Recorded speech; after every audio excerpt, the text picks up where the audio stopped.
ఈరోజు చాలా సంతోషం.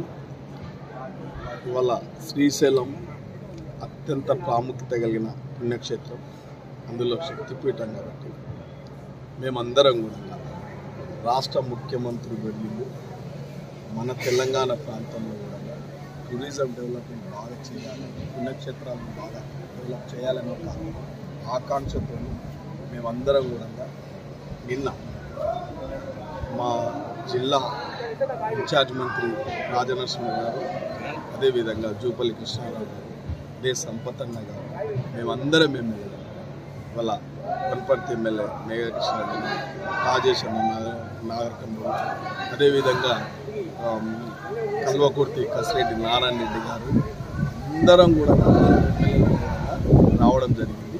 అందులో భాగంగా మేమందరం కూడా ఈ పుణ్యక్షేత్రం కాబట్టి ఇక్కడికి వచ్చి పక్షిత్రెద్దలతోని ఆ శివుని దర్శనం చేసుకోవాలని చెప్పి ఇక్కడికి వచ్చినాం.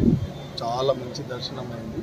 ఈ పుణ్యక్షేత్రం, ఆ శ్రీశైలం పుణ్యక్షేత్రం మల్లికార్జున స్వామి ఈ తెలంగాణ రాష్ట్రం మీద కూడా అన్ని విధాల రైతులను కానీ, ప్రజలను కానీ, రాజకీయంగా మా ముఖ్యమంత్రి వర్యులను కానీ, మా మంత్రులను కానీ, మా ఎమ్మెల్యేలను కానీ అందరినీ చక్కగా చూడాలని చెప్పి ఆ మల్లికార్జున స్వామిని వేడుకుంటున్నాం.